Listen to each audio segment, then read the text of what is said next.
Okay. So this is episode 31 of Jetpack Swords, a super cool duper gaming podcast where I, Greg, talk with my friends Packy and James every week. Um, and occasionally they get posted. They actually get posted fairly regularly now. Thank you. Shout out to my lovely wife Susie. So last week we had Shields on. I feel like that was an excellent conversation. I had no idea he was actively in the middle of creating a game, which is super duper cool. And so I kind of figured I'd ask you all two questions. So one, and you can choose to go into however much detail you want. If you want to keep it light and shallow, great. If you want to do specifics, great. If you want to talk mechanics, great. If you want to talk about story, lore, world, great. Don't care. Want to hear what you got to say, regardless. If you could snap your fingers or rub your little magic genie lamp and get any game in the world made, and you have total control over, like I said, mechanics, story, world, everything, what would you wish into existence? Kind of posed this and I was curious for what purpose for me to personally play, to put a new idea out there that I think would be cool to introduce to the gaming space to make money. What's the goal? Okay, so then let me clarify that slash this also kind of ties into the second follow-up question that is related but not exactly the same.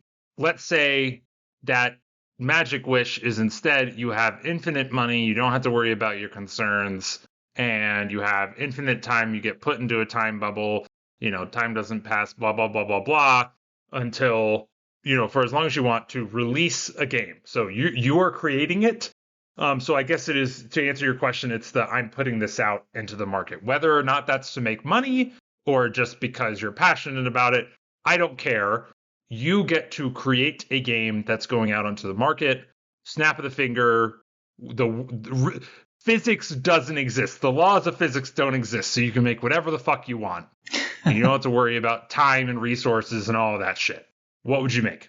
I've got three that have come to mind since you originally sent the message. Damn.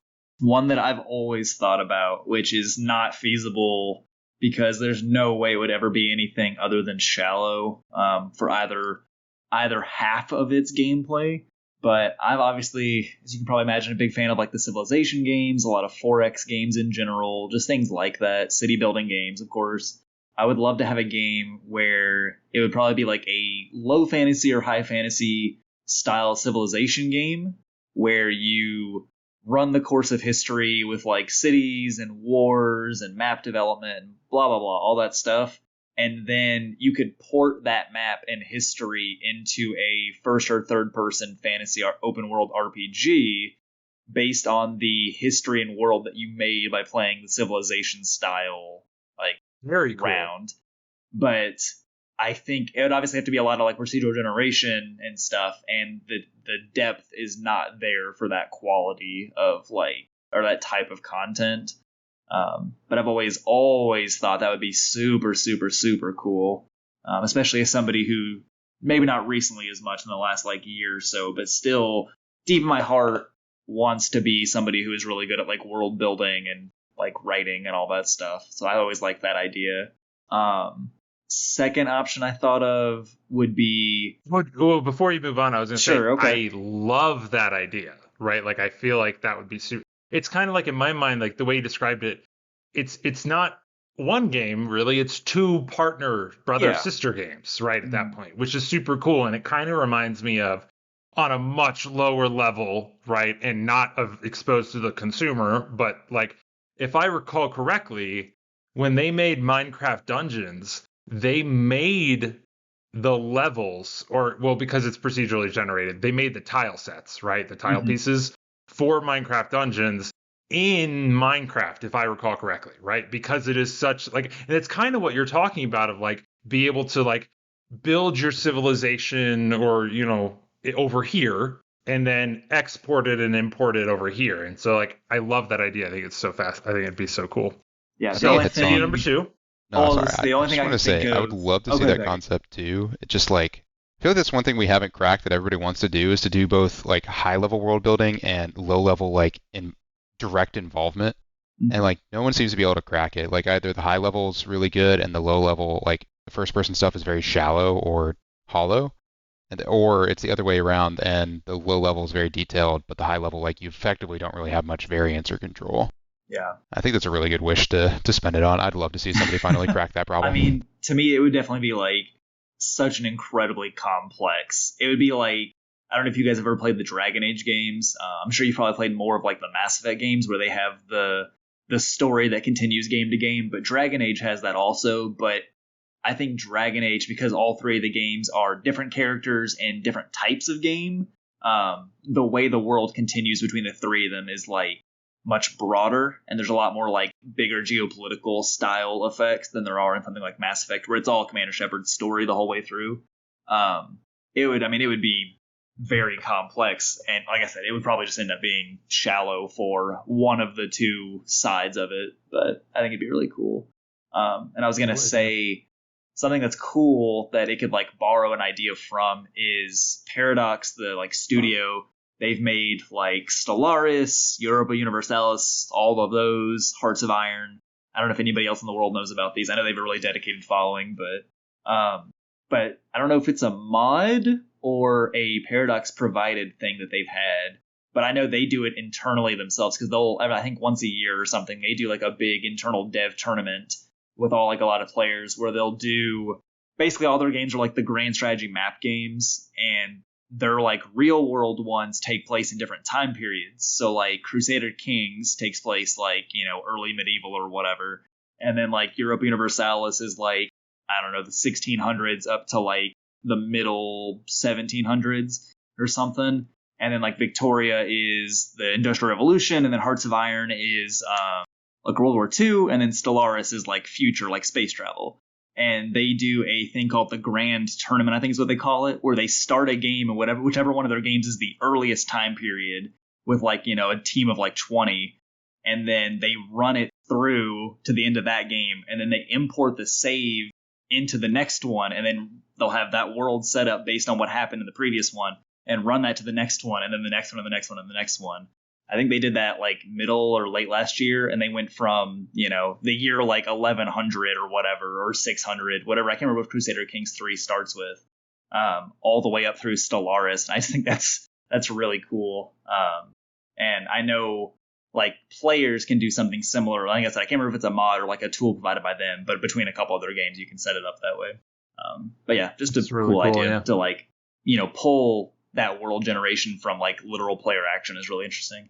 Second one probably has much wider appeal for most people, but I'm sure you guys are vaguely familiar at least with the Shadow of Mordor and Shadow of War games and their Nemesis system, which is games. still under copyright 'em. protection, like patent protection, I'm pretty sure, which is why we've not seen it proliferated to like any other games. The modern Assassin's Creed games have kind of done something similar, but nowhere near the complexity or depth that the Nemesis system actually has. For anyone not familiar, basically the Nemesis system in those games, which they are Lord of the Rings based games, is occasionally or pretty often you'll find like orc leaders, and they'll have procedurally generated like stats and names and personalities, and depending on your actions with them, if they like die, they can secretly actually stay alive and like survive the assassination attempt, and they'll come back with like scars depending on how you killed them, and their traits and stuff will change. So like if you killed them with fire, there's a good chance that if they survived and they come back later, they'll have a fear of fire, or maybe the opposite, they'll be completely immune to fire damage because they got stronger. And then if they kill your character because your character is an undying like half wraith character who can't actually die, they can power up. So like if you get killed by any orc in those games, that orc will then become a named character that you can encounter later on. Like it doesn't always have to be like the ones the game generates. Like if you get killed, it'll automatically generate one for you. What I would love, one, is to see that system in more games, just in general. I don't know when 100%. That patent it's wears so out, good. if ever.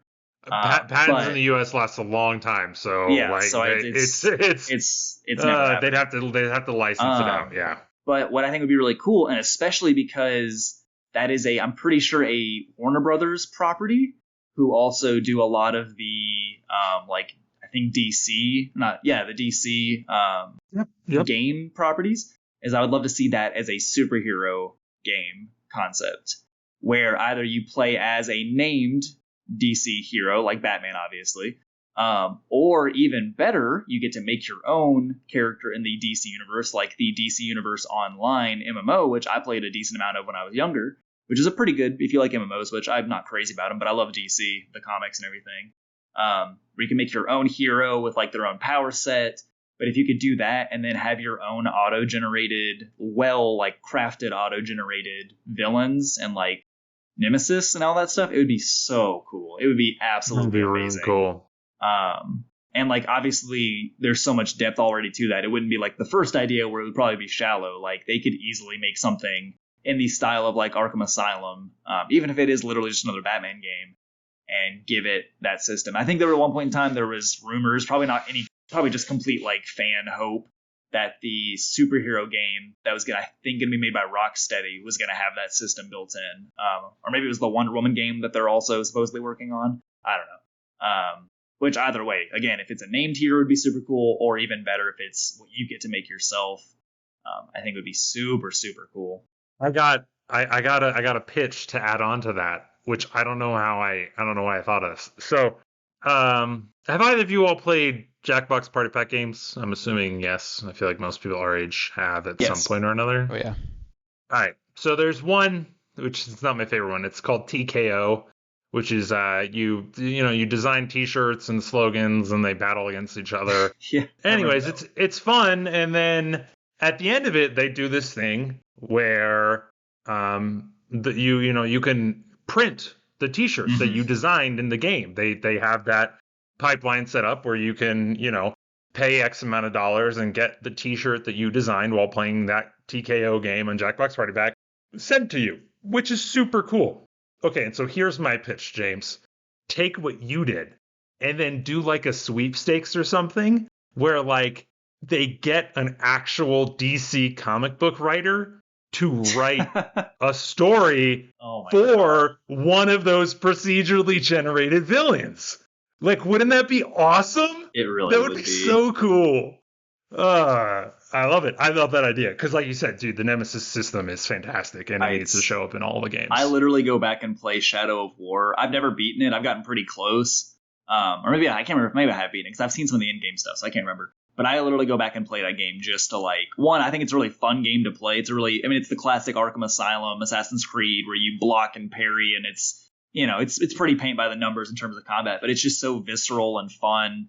And I'm a huge fanboy of the Lord of the Rings world, but I'm the worst about actually reading Tolkien's works because they're definitely dated in their language and stuff. I struggle with reading them, but I love the Lord of the Rings world. So basically, Shadow of Mordor and Shadow of War are just Lord of the Rings fan fiction. The Tolkien estate hates them, and I think they're so cool. So I go back and still play fantastic games. I love them. Especially there's in Shadow of War. I think it's Shadow of the War. Maybe it's Shadow of War. I can't remember. I feel like I'm not doing a very good of accurate information in this episode, but whatever.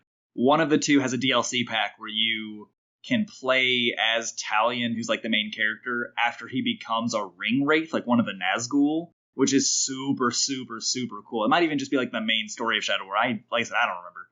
I'm having a really bad headache day today, so but yeah, super, super cool. And it's total just fan fiction garbage, but it's the coolest fan fiction garbage. Yeah, it's part of the main game. It's the very end he loses the ring and he becomes a ring wraith, and that's I thought it was a really cool concept for the game. So cool. Where it's just him endlessly, and it fits the fantasy of what they're trying to do with the endless forts going, or the gameplay loop with the forts going back and forth. It's it's just him defending as long as he possibly can until he eventually succumbs. Yeah, it's the moral of the story is if you like XXXXY combat and gameplay, go play Shadow of War and Mordor because they're fantastic games. They're so just good. So good overall. They're so phenomenal. They're still some of my favorites. I might reinstall those in the next. Actually, let me rephrase that. Yeah, as long as you do not hate that XXXXXY gameplay, go play it. I'll say that's the beauty of the Nemesis system is that I played it 2 years apart. Why I can't wait for other people to get their hands on it because it's crazy that they've sat on the Nemesis system as long as they have. I know. They're not like that's the I thing, they're feel not like even people doing would pay Yeah, for they're it. anything literally else doing I with feel like it. people would pay the fee. I don't know. Like, I don't know. I played 2 years apart, and I thought like completely different saves. I didn't want to like continue my old one. I just wanted to start fresh. Mhm. And towards the end of that one, they pulled in. I can't remember what the dialogue was. I didn't need it because I instantly recognized the orc on sight. I was like, that was the fucker who killed me so many times when I played the first time. Instantly when I saw him, and I was like, oh, you're kidding me. They dug him out of my old save and brought him back just for this. Great. And he killed me again. So I had one, I think it was in the first game, where he got to the point where he was invincible because he was immune to executions and fire and like poison. He was literally immune to every single thing the game had as like a tool you could use. And I don't think I ever killed him.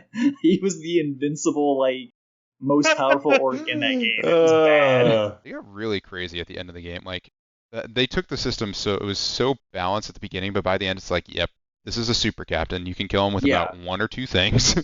If you don't like that playstyle, you're fucked. Yep. It's even worse in the second game. I mean, like, worse in like dangerous for the player way, not like an actively bad, but where they become like the warlords and they actually have like they're at the top of the They have ladder lieutenants, of yeah. Yeah, The they have rooms are lieutenants, brutal. and like they're at the top and they have like their throne room battle you have to do. And if they're like at that point and they're that powerful, like I've definitely gotten into like those throne room battles where I could not kill them effectively. And I was like, I'm just gonna have to come back. Like I don't know what else I can do. Yeah, I had so many great stories out of that game. It just So did really, really good. well. The only That's shame the is that thing, it 'cause has it's limited like the best replayability. like water cooler talk game because like everybody gets the base like experience and then you just have all the like add-ons you can talk and like do and it's so good. I said I had 3 and I Did you think I forget lost the third? one. The reason I originally brought this topic up a couple weeks ago when I did bring it up is I was thinking because I was I don't remember what I was playing, but Lord of the Rings came up, and I was thinking it would be super interesting if I'm surprised, actually, that we never got a Lord of the Rings Age of Empires 2 game, like clone. Because Age of Empires 2, the pixel art still holds up so well. It's so good. And we literally, instead of getting a medieval fantasy, which would have been a pretty easy copy-paste over, like transition into that, they made a Star Wars AoE 2 copy. That's literally, I didn't know. It's called Galactic Battlegrounds, and it's literally Age of Empires 2 with a Star Wars skin. And it's so good. And it has like 12 factions, and it's fantastic. And I played it so much as a kid. I still every once in a while go back and play it. I play that probably more than I've played Age of Empires 2. But I don't know how we never got a Lord of the Rings complete reskin with like fantastic, gorgeous pixel art and everything. Like we did get we instead of that, which is easier, I think, to like transition over because it literally would just be like an art reskin. We got a Lord of the Rings Command and Conquer 3 spinoff, which those games are fantastic.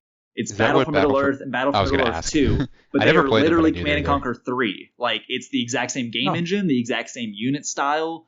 Like it's the exact same thing, and those games are amazing, and they're not impossible to run and find now. I've done it on like modern hardware. But it was definitely a little bit of a process to get them to like find the files and get them to work and everything. But yeah, like how did we get that, but not just a straight rip of Age of Empires 2? And if I think of my actual third one, I'll get back to you. Probably goes back. It might happen though. I remembered it. I remembered it. I'm sorry. That was fast. I'm the worst. I'm having the worst episode. Go ahead. No, I love city building games, as I've said multiple times. There are no or almost no city building games where you start in a earlier era of time and over time develop the city like through ages of time. They're all static in their like time scale. They're always like a modern city builder, and there's not even like a modern where you start in like 1910 and you have that level of technology and design and art style and then advance it forward to like the modern day or beyond. I would love to play city building game. So kind of like you want the Age of Empires / mythology like progression system. Yeah, because of like, that's how cities develop in real life. Oh, I hit the whatever. That's literally age, how right? cities develop in real life, where like European cities, like their roads are built on footpaths and like cart paths. I think that would be cool. Been advanced through time, and you have to deal with like that's the thing. Like city building games generally the issue is generally traffic and like overall economic management of like your income and everything, right? And I would love to have a city building game where you have to deal with that because of the choices you made in previous eras. Like European traffic is obviously an issue because, again, their cities are made for walking more because that's historically what they've done. The roads are smaller. And so they have more public transportation and more walking and more bicycling and all that stuff. And also, like, you would have different economic and social issues because of that. So I would love to play a city building game where you start and, like, it could even be like the early 1800s. It doesn't even have to go all the way back to like medieval or anything. And where you advance through the eras, even if it's like pretty abstract, and you unlock electricity and cars and public transportation and planes. And there's a lot of like, I've played a good amount of transport simulator games where cities are the backdrop setting for that, obviously, but the cities are not the focus. The focus is managing transport networks. And in those, yeah, you advance from like horse-drawn carts to planes. But I want the city aspect more. I got a pitch for you now, okay? Idea number 1 plus idea number 3. Eh? No, okay. God. Well, because you're talking about transport games, right? I know. City Builder placed into truck driving simulator. Boom. Genius. Whenever someone does one of these things, we're going to sue the pants off them, okay? I can't wait. Those are actually like 3 very solid ideas. Thank you. Like, especially number 2. I would absolutely play number 2. Number 2 is the most probably, broad appeal. I would play number 3 at a minimum if it was on Game Pass. So like, if I had to pay money for it, I would play number 3 for fucking sure. Oh, I thought number 1 was like easily at least the most revolutionary, like the most different than any game you could find today. But it's also because it's impossible. It's also the least me. Yeah, it's never going to happen. Me though. Yeah, that's the problem with all of these, right? Like, I think most of these fantastic, and my ideas will be similar in that it's I don't think number 2 and 3 are that. I feel like number 3 should exist. I feel number like two, to build them out with a depth that would be 3. satisfying. I think it takes an intense amount of time, and the amount of time it would take to put the mechanics in place, you're already graphically like way behind. I think it's really, way more likely, not the graphical issue. You've run out of money, and you can no longer sustain the project, and you can't release it in its I feel like a state. AA studio could easily do number 3, right? Like they could easily do a city building game across ages, right? Like I feel like that's a thing, and I like it. I really think that'd be a cool game, 100%. I think you can get something out the door, but again, like something that really fulfills the fantasy in a meaningful, like a way that really makes you feel like you got through each age in a way that made each age feel unique and had depth and challenge, I think would be really, really difficult to do. I mean, I've definitely seen it in the scale of like settlement building games where it's about like the survival aspect more, where you do go through the ages, and like that's cool, but I literally just want like city skylines, but where you start in like the 1700s and then work your way up. And the thing is like something, I don't know if you guys know what Tropico is, which is a Banana Republic simulator. Literally, that's like what it is you are a shitty dictator of a, Caribbean nation.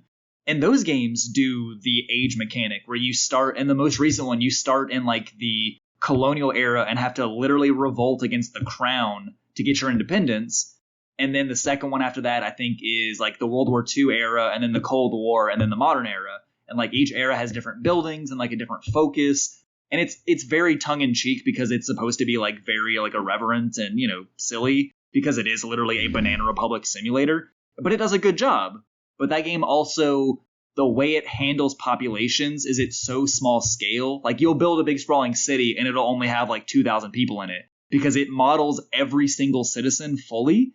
And every single citizen is fully modeled for their political affiliation, their likes and dislikes, and all of these things, which is super complex. But then you literally get a big like metropolis-looking city with 2,000 people in it. Like I want a bigger scale, but that same like age mechanic. Wow. Sorry. That'd be super sweet. Paggy, what would you wish into existence? What would you genie lamp into existence?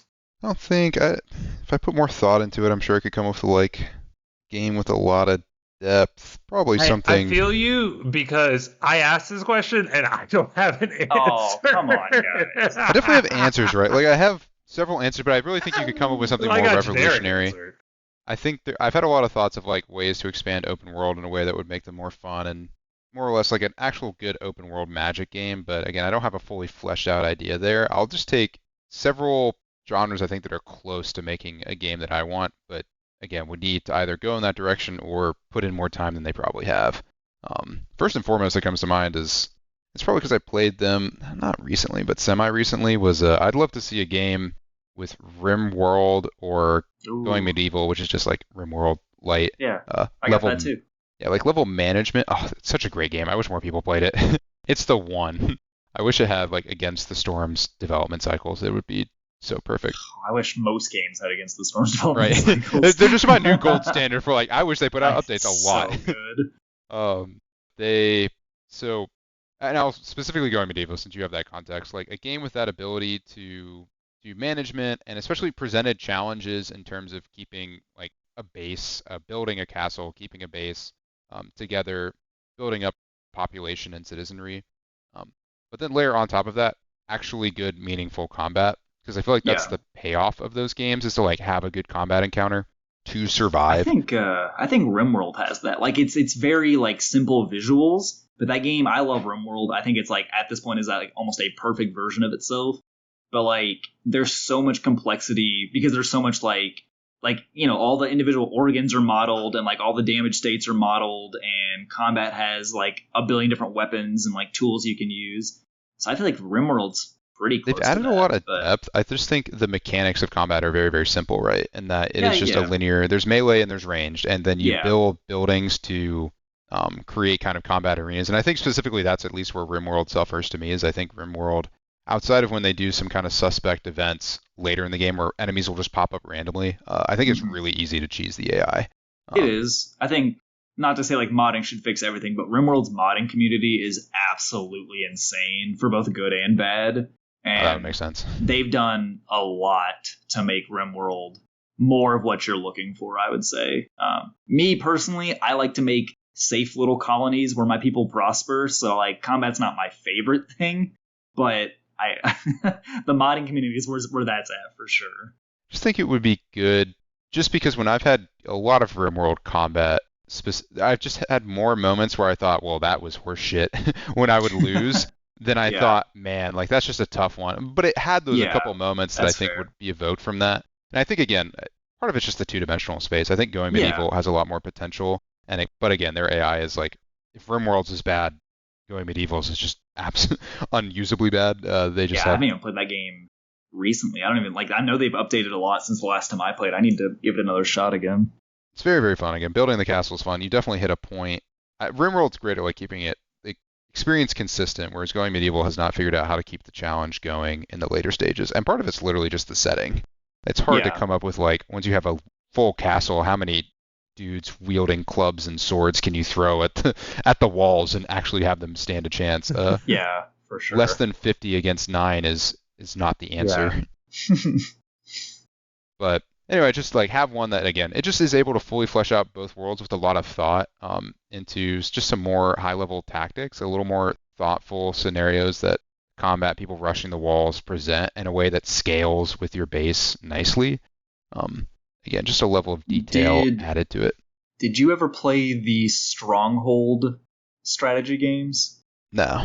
So Stronghold Crusader especially, but all the Stronghold games they are medieval like castles and keeps, classic strategy games Mhm. where it's less about like base building, like you definitely build your castle and everything, but it's not like you build a barracks and train units out of it. It's definitely Yeah. like you have people in your castle, you'll build a barracks, and then literally you'll lose like a villager to go be like a swordsman or something, and you have to have like the sword to give, like, you have to make the sword to give to them.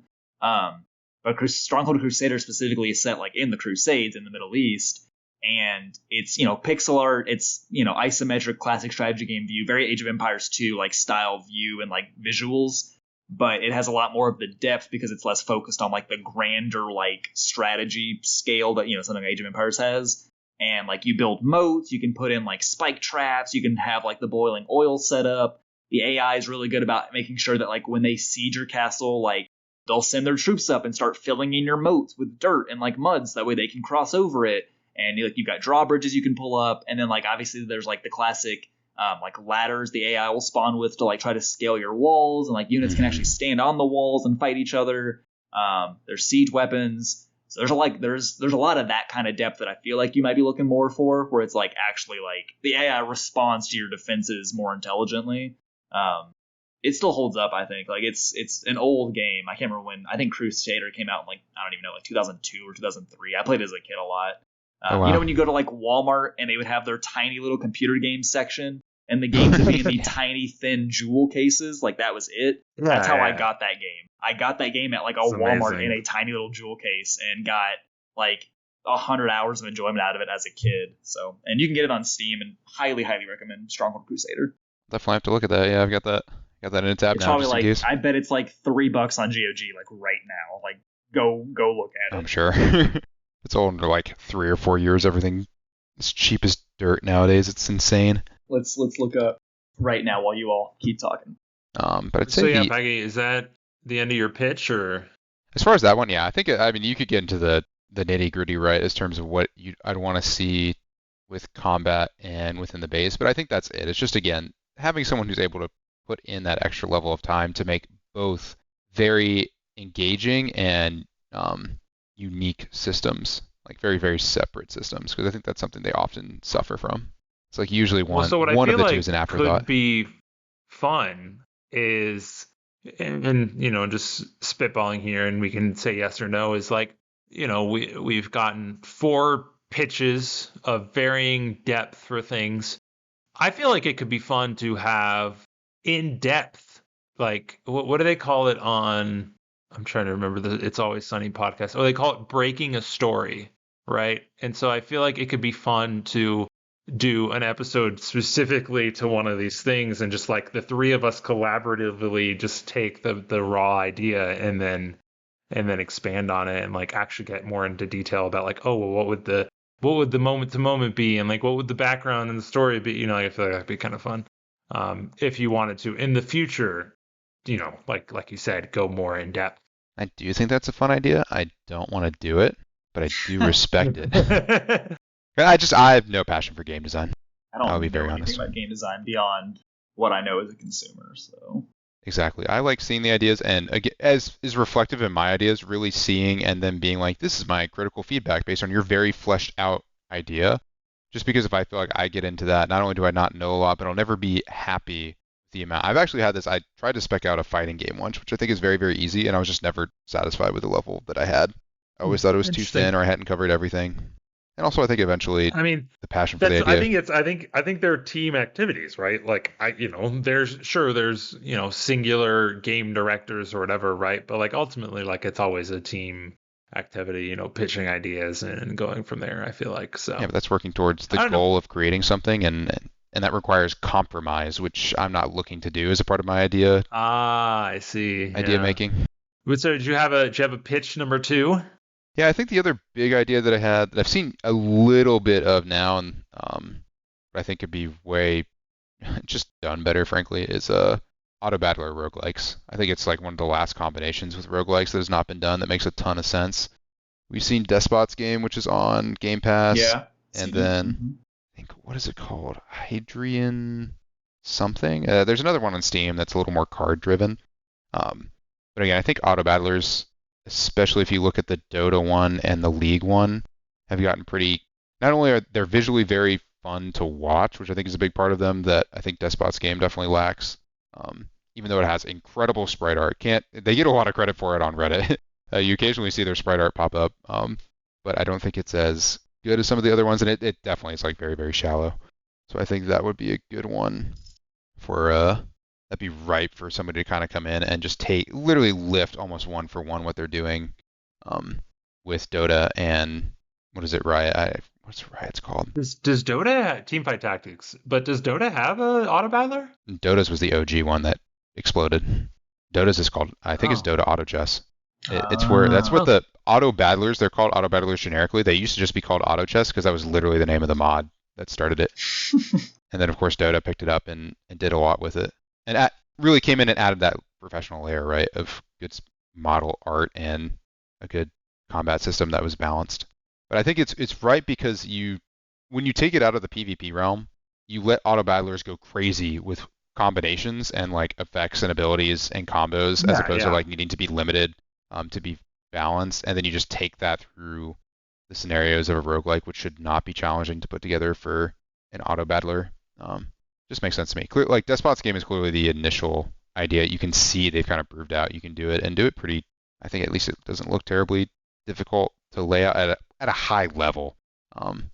Lay out like how the roguelike pathing would go. But yeah, that's the next one. Because I played Despot's game, I was like, there has to be more of these.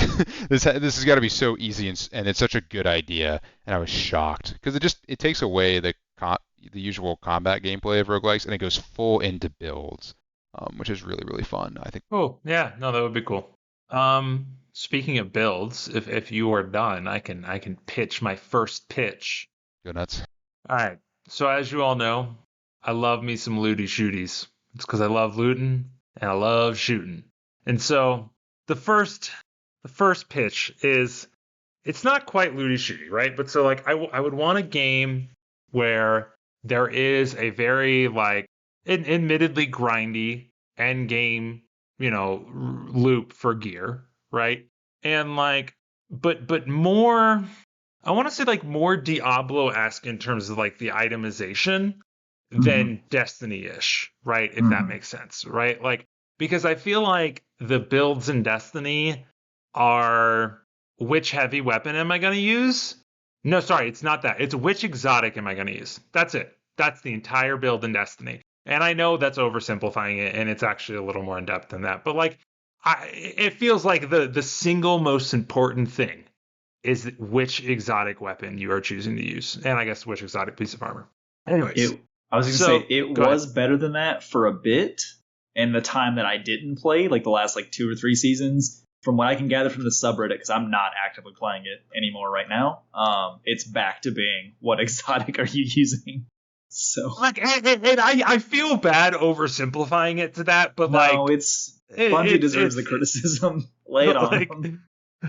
And so, okay, so a looter shooter esque, and honestly, like the Division is probably closer to what I want than Destiny is.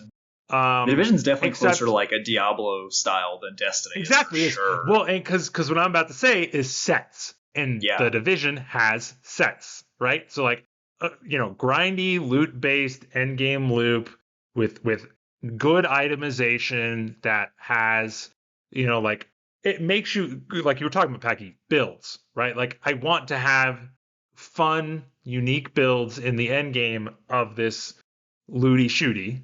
But here's the other twist and this is where it gets absolutely not possible, right? Like 100% you cannot do this and have it be even remotely balanced. I would like there to be a melee class. Like I want you to have the option to hit the baddies with your sword as well as shoot them with your gun.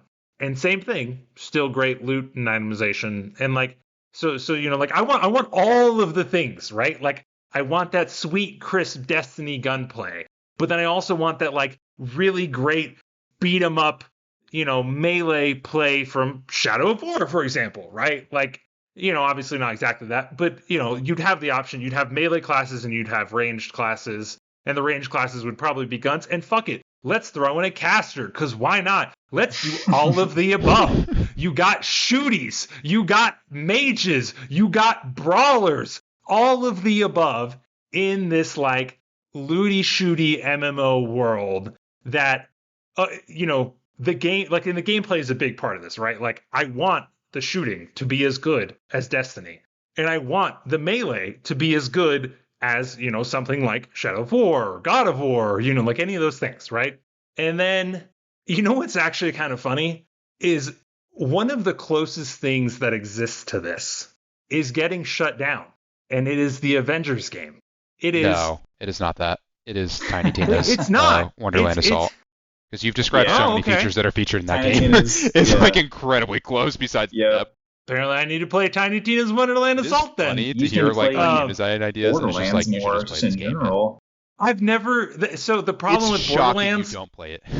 Borderlands 3 has great gunplay. It's the best gunplay. I haven't played a ton of the Tiny Tina one, but Borderlands 3's gunplay is like I would say almost as good as Destiny's, and it's Okay. Borderlands. That's so. really different. promising, because I was going to say one of my requirements was gunplay got to be as good as Destiny's, and Borderlands 1 and 2 gunplay is fucking No, they learned. atrocious. They learned. Borderlands 1 It's especially. terrible. Borderlands not 2, good. 2 learned, hey, people like when you aim the gun if it actually points at the person you're aiming at. Yeah. They really don't Okay, like when it Three sways. so- is really good. The Just spring has a sale's weak going to story. start in this week. Like, I think the spring sale's starting tomorrow. Apparently, I'm looking for Borderlands 3. If Yeah, it pick up doesn't Tiny suck Tina's penis. Assault because you don't care about the Borderlands story, and the Borderlands 3 story is not very good, and Tiny Tina's It's Wonderland not. Assault is just a generic story that's Yeah. kind of all in one. It has the same gunplay, but it adds in the elements that you described. Play that game. He's It won't be right. terribly cheap, though. Is the like one-off thing? You know, they did the one-off. Does that meet all that criteria? It is Tiny Tina's Wonderland Assault. There's two. One is like a $10. They released the Yeah, DLC the $10 thing. standalone. Does the $10 thing count that? Because I have that free from somewhere at some No, point. no, it is absolutely That's not a that. Do not play that. Borderlands 2 DLC, which was really good when it came Ah. out, but it's not going to be what Okay, you're looking okay. for. Actually, if you have the So, standalone okay, so version of three- that, delete it, remove it from your library. It's not worth experiencing that way. Okay, well that's excellent. I'm so pleased because I love looty shooties. I love good itemization. I love building sets, and I also like to punch things. And so I want to do all of the above. And it's got to have so I think and I'm super excited now to play Tiny Tina's Wonderland Assault. Super excited, right? I suspect where it's going to fall down from my ideal vision, right, is I want a raid. I want a 1.5 to 3 hour chunk of content that you have to do in an organized group on top of all the other stuff. That's right? really funny. They have that in Borderlands 3, so no, it would not fall short. I don't think they released them for Tiny Tina's Wonderland Assault, though. Did they release raids for that game? Damn. I don't. I haven't kept up with it, but I don't think so. I'd have to Google it. I do not think so. I don't even think I haven't they're played a developing ton for of it it. I need anymore. to get back into it. It's pretty good. I Yeah, still like it's- Borderlands 3 more. Yeah. But I do think it's really, really good. They did, because that's something it's really funny, because they used to have, we hit on the two things they really improved going from 2 to 3, which is they made the gunplay way, way better. They realized, hey, we have the builds and the guns figured out. Yeah. Just have Is to the make them aim punchy properly good? and be Is fun the to use. punchy good too? No, it's fine. It's passable, but it is not much more than clicking the melee button repeatedly. The builds around it are fun. They're really good at making fun Okay. builds. But yeah, there's no real depth to how you use the melee combat. You kind of just run at people and tap the button. That's where they'll really fail your expectation. But the raids, they used to just have big boss battles that would take forever and they were fun, but now they have real legit WoW style is the wrong word, but actual raids where there's meaningful trash that you lead up into. You go through a pretty cool zone and then it ends in some very big, I would very say hard it's probably boss fight. more like I didn't play, I think I did one of the Division raids, but I would say it's probably more similar to the Division raids than a WoW or a Destiny raid. Well, I Destiny raids fall short for me. I feel like Destiny raids focus, and this is not a bad thing, this is just a personal preference thing, obviously. Destiny raids focus too much, in my opinion, on the platforming aspect of the game, which the platforming's fun, 100%. It's Especially super lately. fun. They've been very platform heavy lately. Well, But that's lately, not what but I want. Destiny 2. Right? Yeah, I want the trash leading up to the big boss that you wipe on for. That's the Division. That's the Division for sure. I've done one of them, and it was literally, I was expecting a Destiny style one, and I was like, oh, this is just not that. Yeah. No, so like I said, the Division is really close to what I want, and very, very close. And then Marvel's Avengers is kind of close to what I want in that it has the melee combat, at least, of what I want, right? The melee combat in Marvel's Avengers is exactly what I would be looking for. Very, quite frankly, it's simplistic, but it's good, right? It's not complicated, but it feels good to hit that fucking X button over again and keep smashing them in the face, right? Which is what I'm looking for. And then it has ranged characters, but the ranged characters aren't shooting super cool guns like in Destiny, right? But so that's pitch one. I'm super excited to now try and get, Tiny Tina's Wonderland Assault on the spring sale coming up here in a few days on Xbox. So pitch two, I've actually talked about this a little on this podcast before, probably when we announced our name, which is at this point 24 weeks ago. holy shit, we've been doing this for so long. Actually, it's more than 24 weeks ago. It's probably 6 months ago. It's probably like at least half a year ago.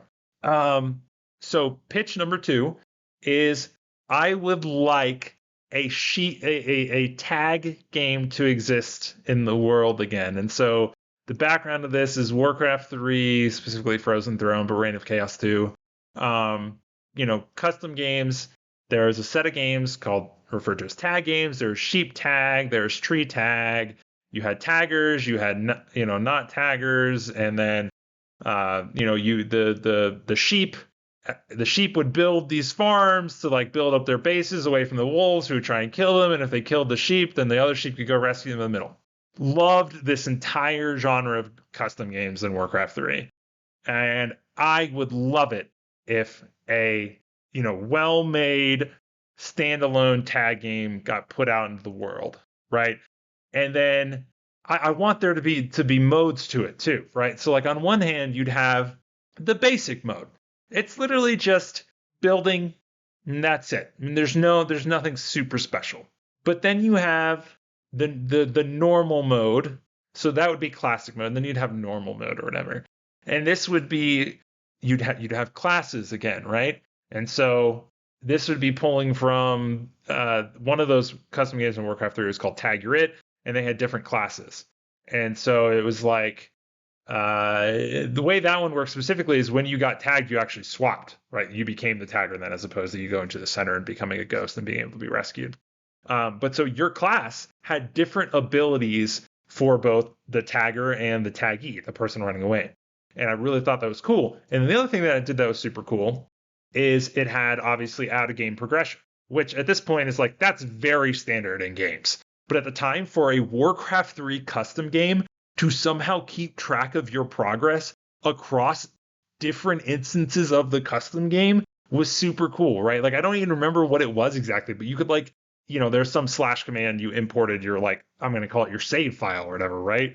Like into your new thing. And so like a tag game with a simple mode and a classes mode with obviously like out of game progression, whether that be, I don't know what that out of game progression would look like.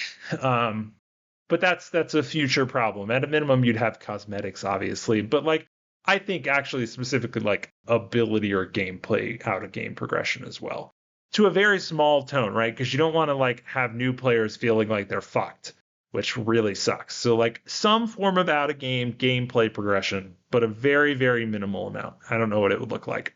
So that's number 2. And then number 3 is also basically a Warcraft 3 custom game, which is, and these kind of exist today. I just haven't actually gotten around to playing them to see if they would scratch the itch. Is essentially it could be boiled down to the game at the time that I played was called Wintermall Wars, which is essentially PvP tower defense, right? And I would love a well-made PvP tower defense game. I think that would be super fun. That would almost certainly exist on a phone, because I don't know how else you would get a player base to play a PvP tower defense game so that you actually had enough people in the pool otherwise. And like I said, I'm actually pretty sure that exists. Like I bet there is a PvP Bloons. Like I guarantee that exists. I just probably haven't played it yet. So those are my 3 pitches. And I'm super excited to hear that one of them exists and is pretty close to what I'd want. And I'm very eager to go play this now. I like those ideas. I'm actually really surprised the tag one doesn't exist. There was a Kickstarter for it, which I mentioned the last time I brought this up. And quite frankly, and I don't want to disparage them because they were very early on into the development cycle of it. But what they showed for the Kickstarter kind of looked like shit. Like it quite frankly looked worse than what existed in Warcraft 3 at the time. Mm-hmm. Like I would rather they just like, I don't know, do something to make Warcraft 3 sheep tag exist again, as opposed to try and make a standalone one that looks like shit. And like I said, I'm disparaging them, and I'm sure it was just very early on in the development process. I think it's more of all the ideas that we mentioned, at least the feasible ones, the ones that isn't just like that's too monolithic and we can't do it. Like somebody has at least attempted at least something tangential to that idea. And there are, examples of that are like the PvP tower defense one I know exists as a mobile game and a Steam games, like multiple different iterations of each. maybe not exactly what you're looking for, but something that's kind of similar. I was But the gonna say, tag, Yeah, so to be I've got specific, a auto battler tower defense PvP game in my Steam library right now that I've Yeah. never played. so I think, and I should be specific because there's a very specific part of Wintermall Wars that I enjoyed, which was you built the path that the people that the mobs took, which was a very specific part of Wintermall and Wintermall Wars that I really liked and would want to see in this theoretical game. Right? Like most tower defenses, they follow a path and you build around the path, but the path is preset. Right? Whereas Wintermall and Wintermall Wars, uh, they follow a path, right, which is here to here to here. But because it was obviously built in an RTS, they have pathing logic. And so where you built your towers, you could basically build your towers on the path, quote unquote, and force them to go a different direction. And that is a key thing I would be looking for. Is I loved that experience of, building the maze or the path that they have to go through. But yes, that's what I got. I feel like this was a good episode. I like this. This was fun. yeah, we had This good was ideas. different. Good ideas that were mostly, besides a few of James's, like adding a couple building blocks to existing games, but still good ideas.